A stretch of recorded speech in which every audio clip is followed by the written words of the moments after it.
Hello दोस्तों, आप सभी का स्वागत है हमारे यूट्यूब चैनल में। दोस्तों, आज हम पढ़ने वाले हैं क्लास 9th के चैप्टर नंबर 8 गति मोशन।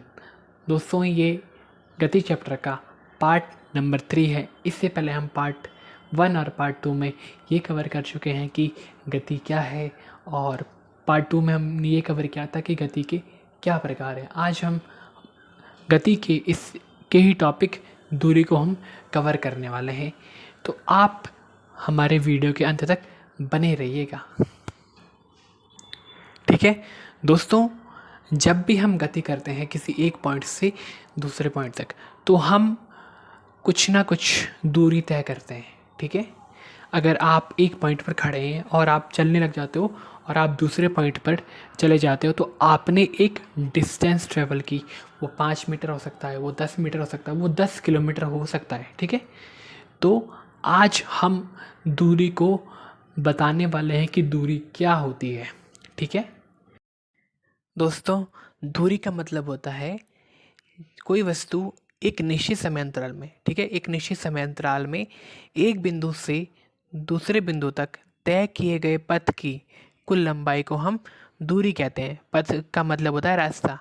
इसको हम ऐसे भी समझ सकते हैं, किसी वस्तु के प्रारंभिक बिंदु तथा अंतिम बिंदु तक तय किए गए पथ की कुल लंबाई को हम दूरी कहते हैं।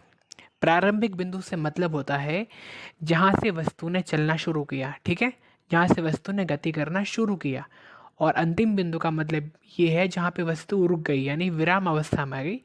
तो उसके बीच जो वस्तु ने एक पथ तय किया, पथ से मतलब है रास्ते से एक रास्ता तय किया, उसको हम क्या कहेंगे? उसको हम उसकी पथ की लंबाई को हम क्या कहेंगे?